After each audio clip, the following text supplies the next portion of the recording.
Mr. Thomas J. Kelley is going to talk about life skills from curriculum to learning material to the classroom to life. Mr. Thomas has been involved in various stages of the learning process. This includes teaching English, science, maths and social studies, conducting professional development, and developing learning materials and curriculum frameworks. He is currently the Egypt Program Manager for the National Geographical Learning, and he has a special interest in developing life skills, as I'm sure we all do. Mr. Thomas, are you here? Can you hear us? Yes, I am. Can you hear me? Hi, yes, we can hear you. Excellent. Welcome. Thank you. Thank you so much for being on, and I know we're a little bit behind schedule, so let me hand it over to you straight away. Take it away. Sure, sounds good. So I'll share my screen. If you can just give me a thumbs up if everyone can see it. Excellent.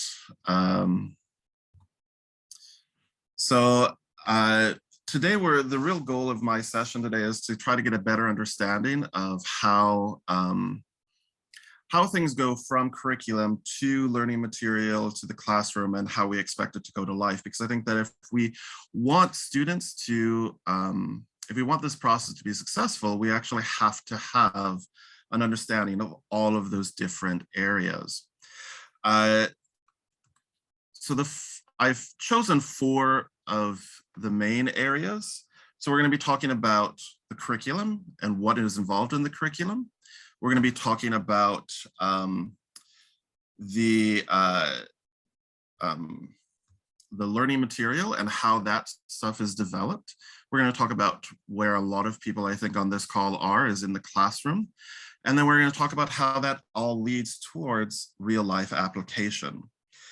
One thing to kind of set out in the beginning is that anything you do, any curriculum you do, any learning material you do, anything in your classroom you do, has both positive and negatives. And it's really important to try to understand what are those positive and negatives and try to look for the most desirable outcome that you want and try to maximize that, those positive attributes and reduce or minimize the negatives as much as possible. Okay, so I think the first stage that we normally go through when we talk about this process is going to be the curriculum. What should really be happening at this stage is that you really want to take this 30,000 viewpoint of what's going to happen. What are you going to study? How are you going to study? How are you going to measure all of this stuff? But from a very high level. It basically is the equivalent of determining where you want to go in the end.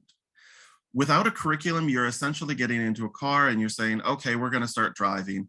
And wherever you drive to, when you run out of gas, that's where you stop. And so it's very inefficient without a curriculum, without a structure there. So it's very important that we have a curriculum. Normally what is produced with this is that you're going to be producing the method of teaching. So how people are actually going to be teaching. You're also going to be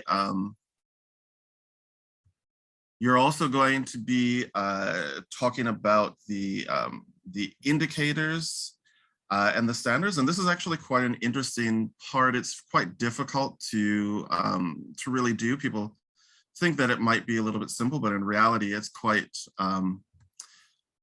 difficult and problematic sometimes to do these. It's not the easiest thing to do. You also want to identify what is the outcome that you want after 12 years of education. So you want to determine what kind of things you want, where you want the students to be after they've finished all of their education. Now, the potential problems with this is that you could easily get where you're going to have,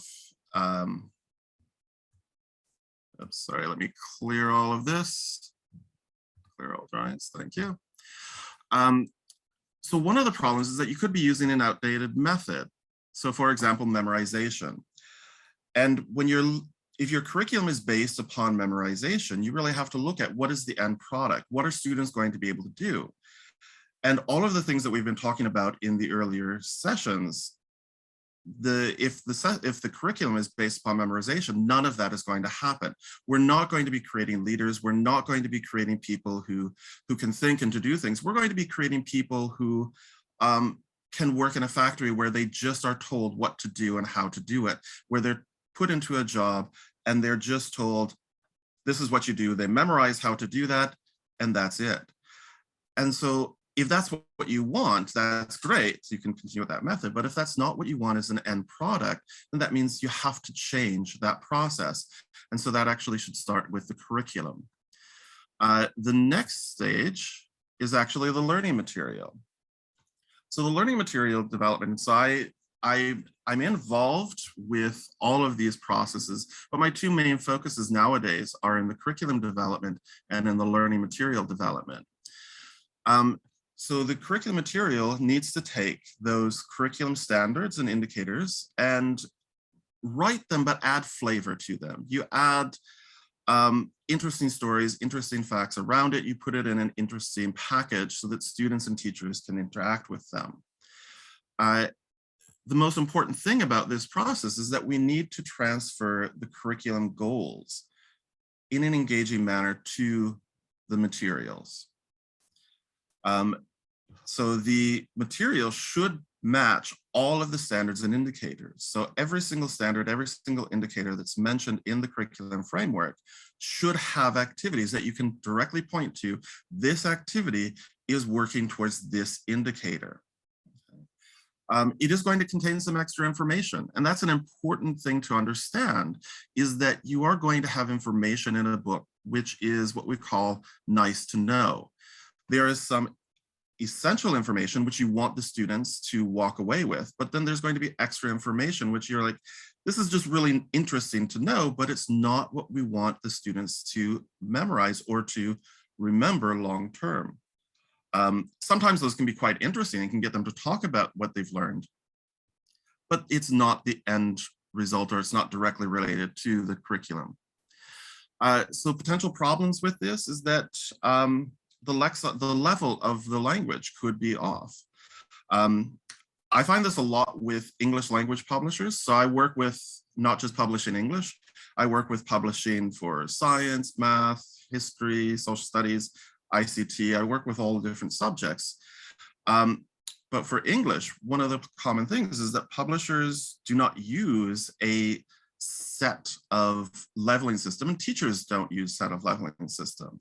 So they kind of use what is called the I test. They kind of look at the material or look at what they're writing and say, I think this is a grade 3. I think this is a grade 5. I think this is a grade 4. Well, the problem with that is that if you do not have a distinct level to measure things with, all of the grades, every single classroom is going to be different, and it's going to be hard for you to come up with a consensus or to develop the students on a mass scale. Because remember, curriculum and learning material, you are dealing with millions of students, not 20 or 30 or 40 or 50 that you have in that classroom. You're dealing with millions of students, and how you're going to measure and how you're going to teach a million students. So it's much different dealing with that. So one way that we do that is, for example, the Lexile level. This is a system where you can actually put in a text and you get a measurables out, which is based upon the vocabulary used, how common that grammar, the vocabulary is, the grammar, the sentence level. A lot of different things go into that. And what we'll do at the curriculum level is we'll determine at the end of grade 12, where do we want the students' level to be? And then you just backtrack back to say, by grade 7, they need to be this level. By grade 5, they need to be this level. At grade 3, they need to be this level. And this is actually what we are doing for the programs in Egypt, is what we are leveling the text so that we know this is the grade level for the text that they need to have for this grade, because by grade 12, they need to have that level. It's very also easy for some subjects to become very technical, or when you're writing about those subjects in English to become very technical. So if you're talking about science or ICT, it's very easy to get very technical, and that can actually hurt the subject that you're trying to teach. It's also very easy to accidentally lower the curriculum goals. If you're not careful, instead of having a debate, you might be talking about write a paragraph, which is different than a debate. So it's very easy to accidentally lower those. And so there are some problems with that. The next level is going to be the classroom material, or the classroom application. So this is where I think a lot of the participants here are at. And this is where the students are exposed to the material and the teaching styles set out on the curriculum, ideally. So if the curriculum is based upon memorization, you would expect to see in the classroom memorization. If the curriculum is based upon skill development, you need to see teaching styles that help promote the development of skills as opposed to developing memorization. Okay. And why is this important? It's because how something is presented is as important as what is presented. So it's great to have all of this wonderful material developed with fabulous National Geographic photographs and having top-notch authors writing it and all of these life skills embedded into it. But if it's presented in the wrong way, all of that work that's been put into the curriculum and the learning material is lost. So what is commonly produced is that in class you have different class activities that are going to be based off of the book. You're going to have a lot of lesson plans. And what happens a lot is that you have a lot of extra material. And this can lead into some of the potential problems, is that as a material writer, every single activity that we put in the book, we are linking it to the curriculum framework. We are linking it to a skill or an indicator or a learning outcome that we want the students to be able to accomplish, that we want them to be able to do. And so you as a teacher should understand what each of those activities, what the aim is, what the goal is, what is that meeting? Because if you don't understand it, you are actually going to be teaching it the wrong way, and it's going to then break down the system that we are trying to build up.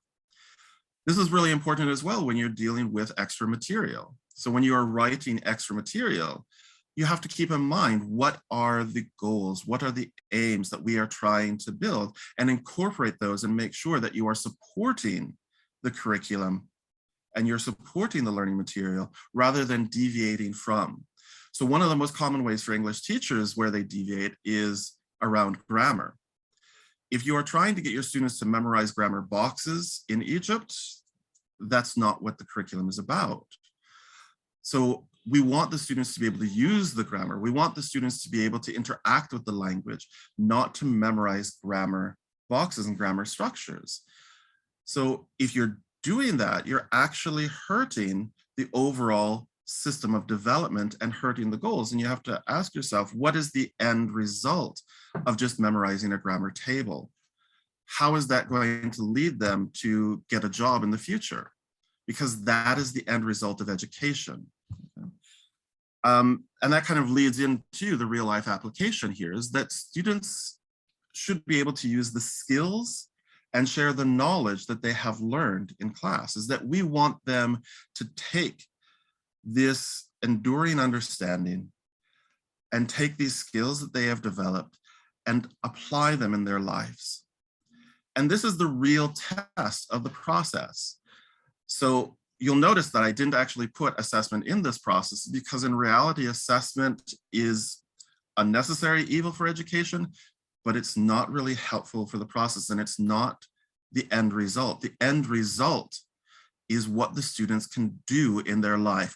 20 years from now, if you have a KG student, 20 years from now, what can they do from what you have taught them? How have you supported the base for them in their life, in their career for the future? So anything that is produced, it actually should match the curriculum, especially if you have a vision. And Egypt does have a very good vision. We have curriculum specialists and subject matter experts who are looking at the Egyptian vision, and they're actually saying they want that vision in the countries where they are representing. So we've got people in the United States, professors and people who are involved at high level of education. They're looking at things that Egypt is doing with their curriculum and saying, actually, we want to see that in the United States. We would love to have this applied here. So if that's the case, that you need to have, you have this wonderful vision, you really want to see that through the life application. And we want the students also to become independent lifelong learners, which is extremely important because the students that you are teaching now today, they are going to be dealing with some technology or something that's going to come and invented that has not even been thought of yet. And so you cannot prepare students for that by memorizing or by teaching them anything. You can only prepare them by building these life skills so that they can adapt to whatever technology comes, whatever situation comes around the road. One of the most common problems with this step is going to be parental interference, is that if the curriculum and the learning material and the teachers are all working on these life skills and working on this, the same track, but parents are encouraging their children to memorize, that actually has an interference, because then the students become confused. They don't know what's going to happen in school. They lose trust in the teacher or in the system because their parents are telling them this. But in reality, we need all of those parts to work together. So now we're going to look at these steps and these concepts. Now that we've established what they are, we're going to look at them from the aspect of life skills. Okay?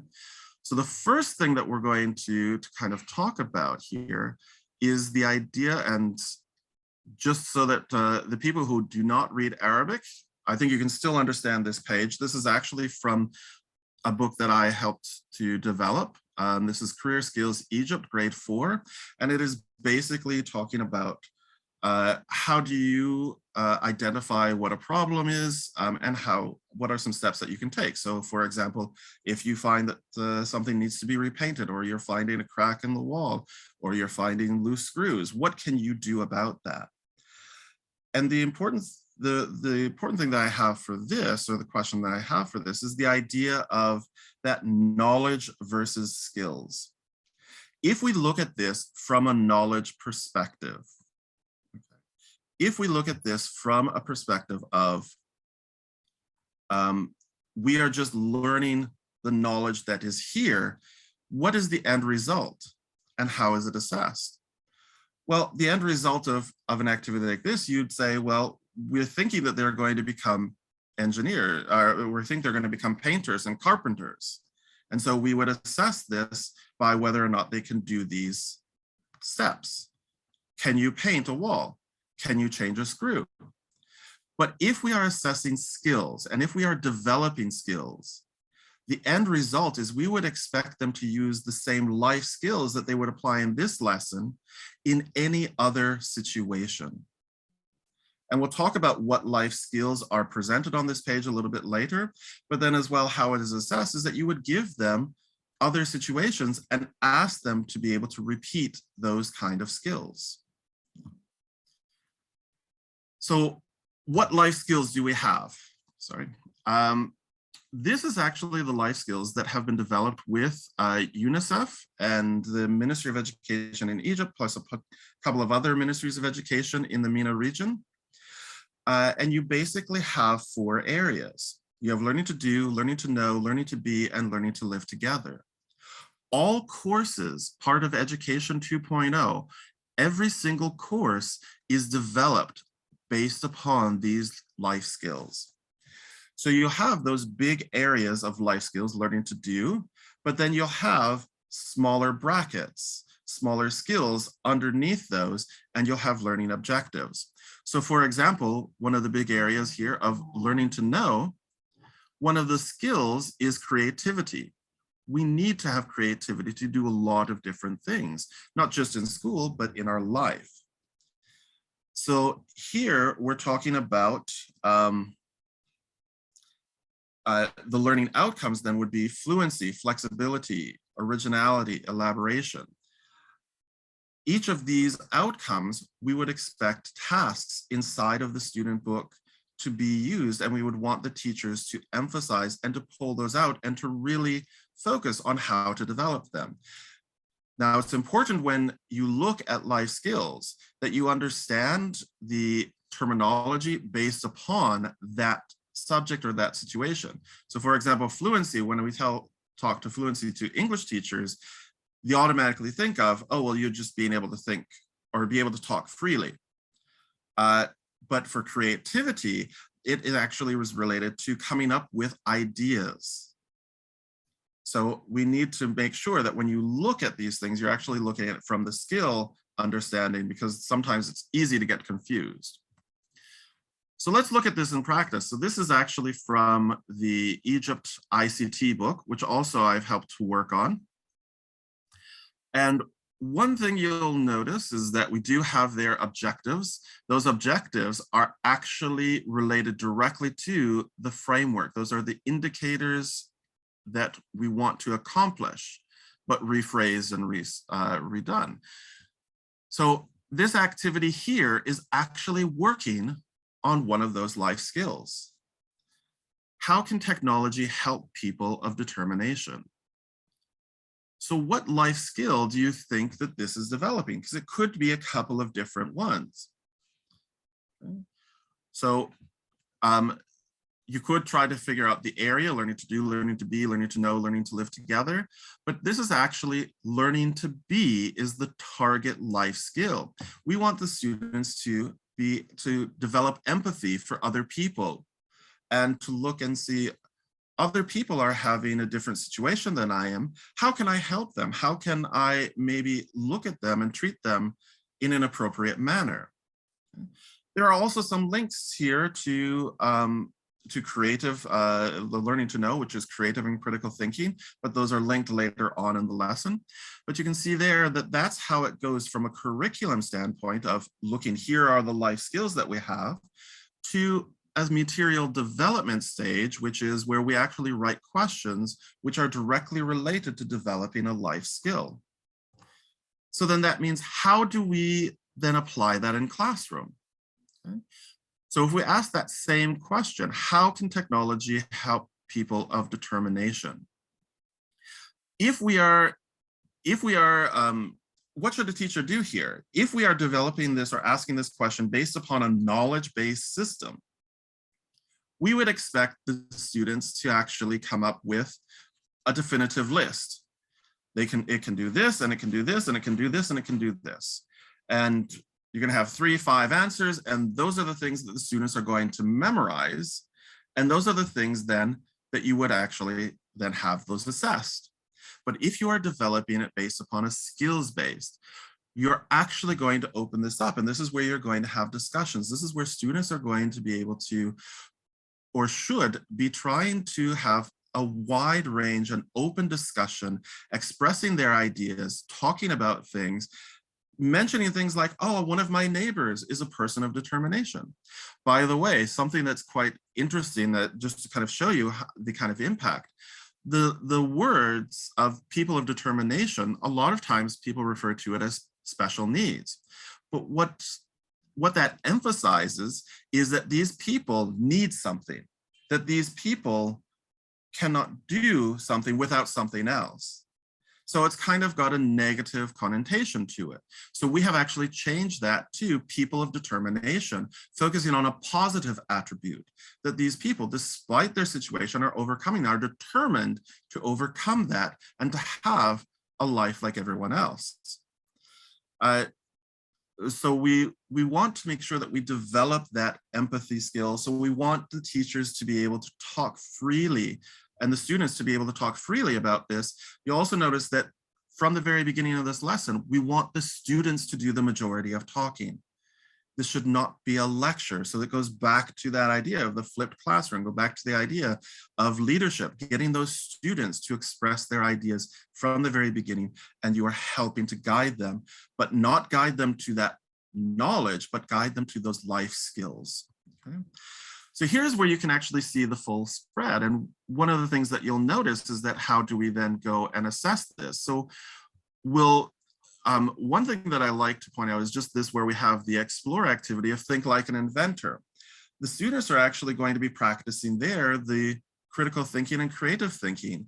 And the creative thinking of elaborating on other ideas. So we've given them other ideas and the students are going to elaborate based upon that. So they are actually linking the life skills of empathy and the life skills of creative and critical thinking. But how do we assess that? If you look at the second review question, how can we make the lives of people of determination better beyond just technology? So we're developing again, and we're going back to assessing that empathy and getting the students to think about, if I do know somebody who's a person of determination, how can I help them? How can I deal with that situation?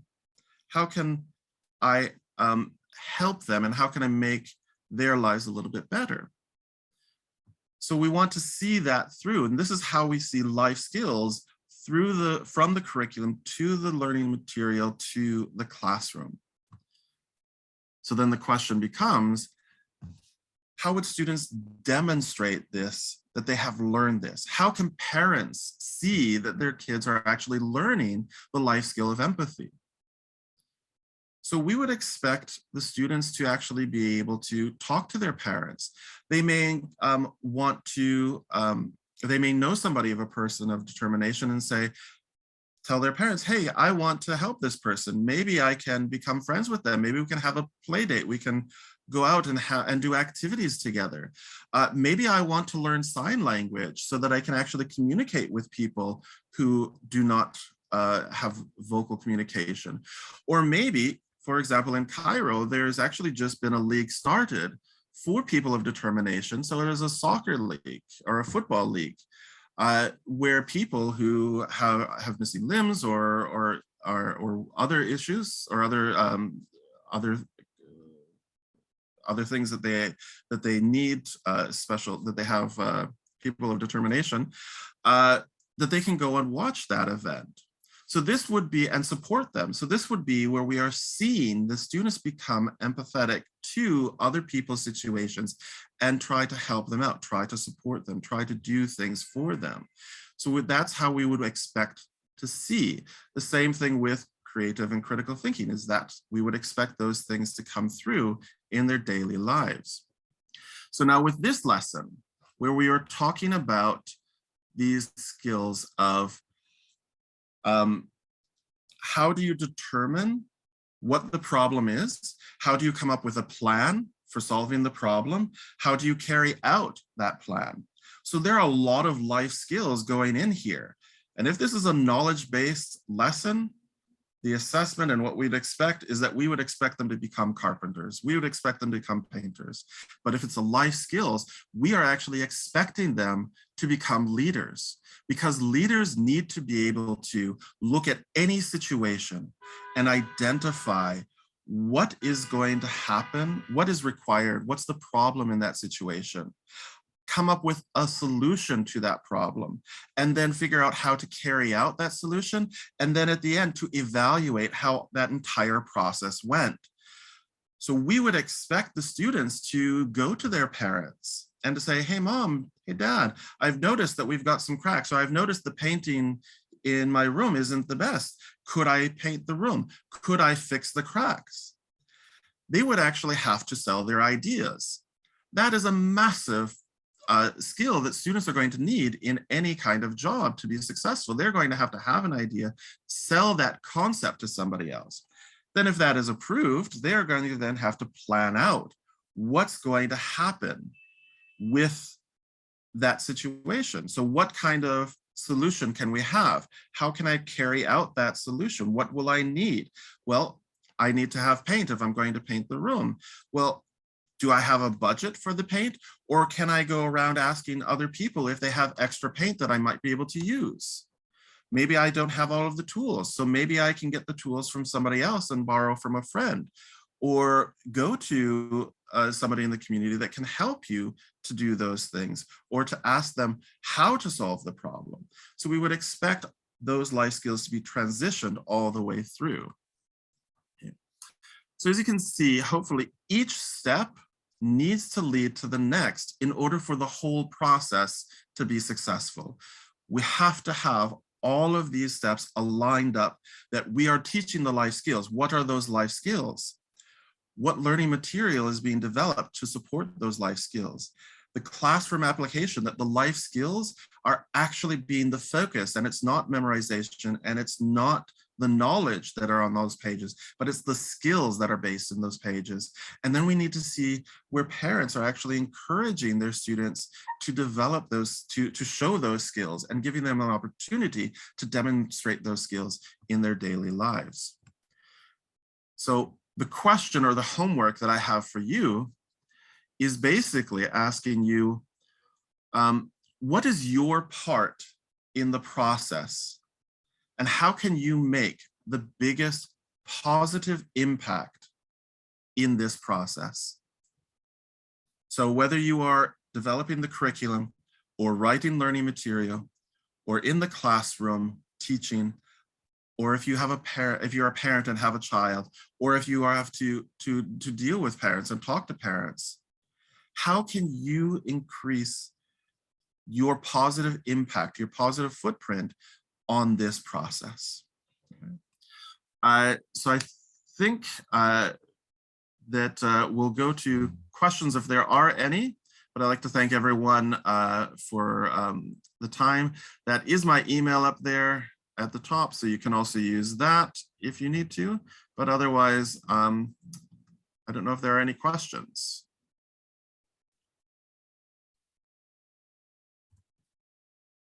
Oh, hang on, buttons. It's got too many buttons to press. No, thank you very much indeed. That's been very, very interesting. There was one question that floated up through the chat box, which we'll get out, which we'll ask first. Is Yusuf Arafat, which life skills definitely do we mean? If we mean nowadays skills, then once the children have grown up, the skills may not be so effective.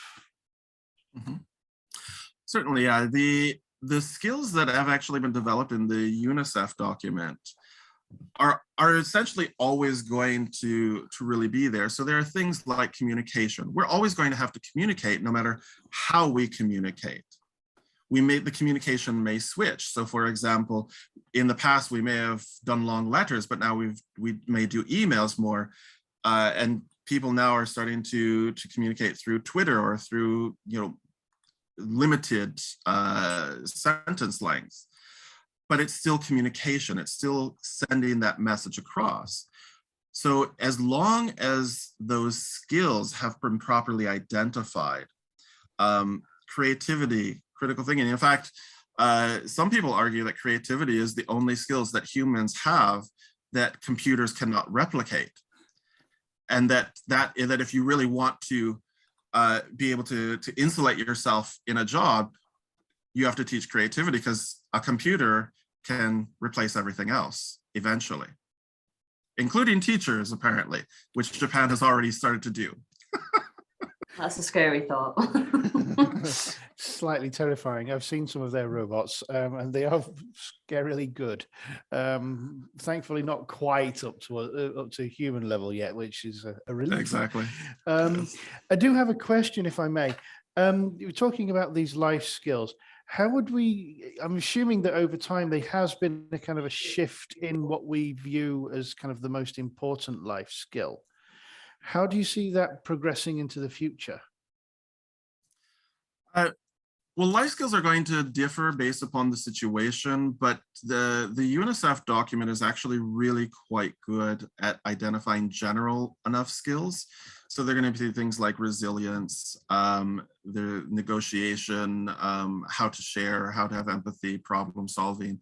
So they're actually going to be mainly universal, and they should last the test of time if they're done. Maybe the knowledge, if people focus on the knowledge rather than the skills, then that will diminish the life skill. But if you focus on the actual life skill, that should allow students to be able to adapt to any situation. So for example, like when I was in high school, we really didn't have computers in the class. I mean, the computers came in after I graduated, but I had developed life skills that allowed me to adapt to that technology and to learn and to continue to understand. But if I wouldn't have those life skills, I wouldn't be able to, because that knowledge would not have, my knowledge of and learning would have stopped at some point in time.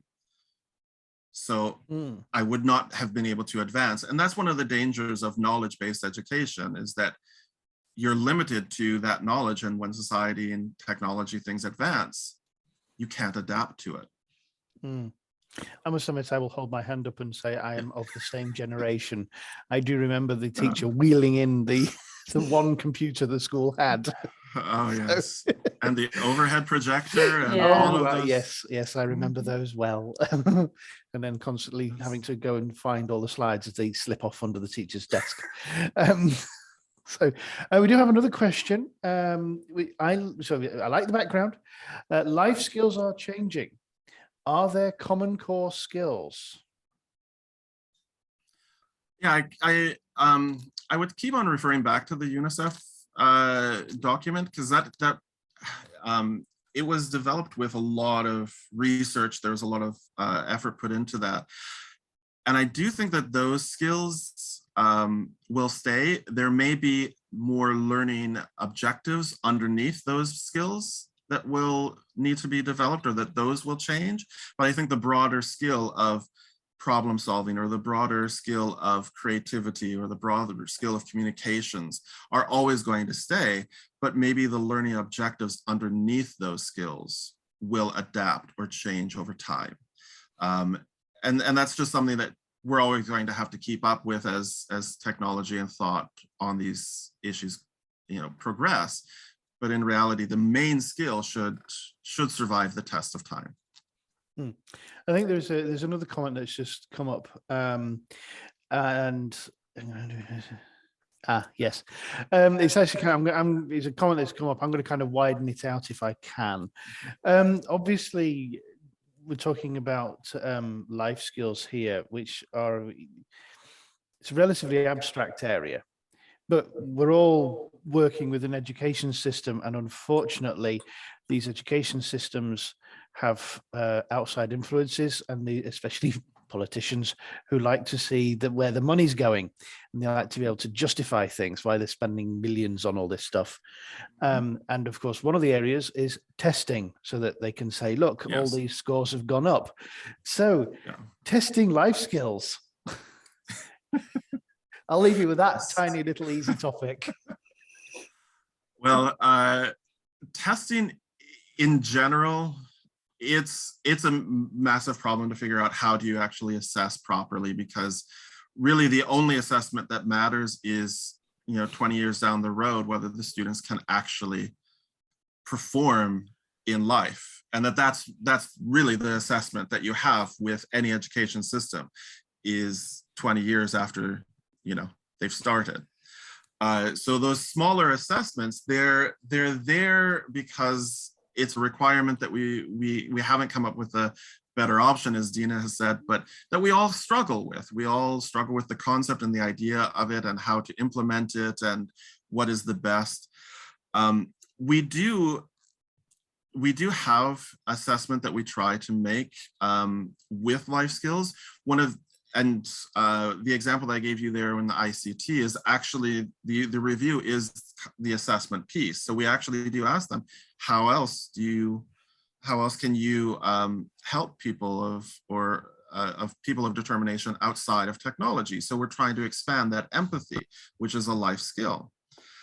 The biggest issue with that is that the correction of the assessment is where people have problems with, because skills traditionally will not have one answer.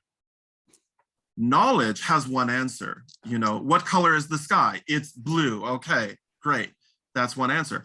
But if I'm asking you, how can you help other people?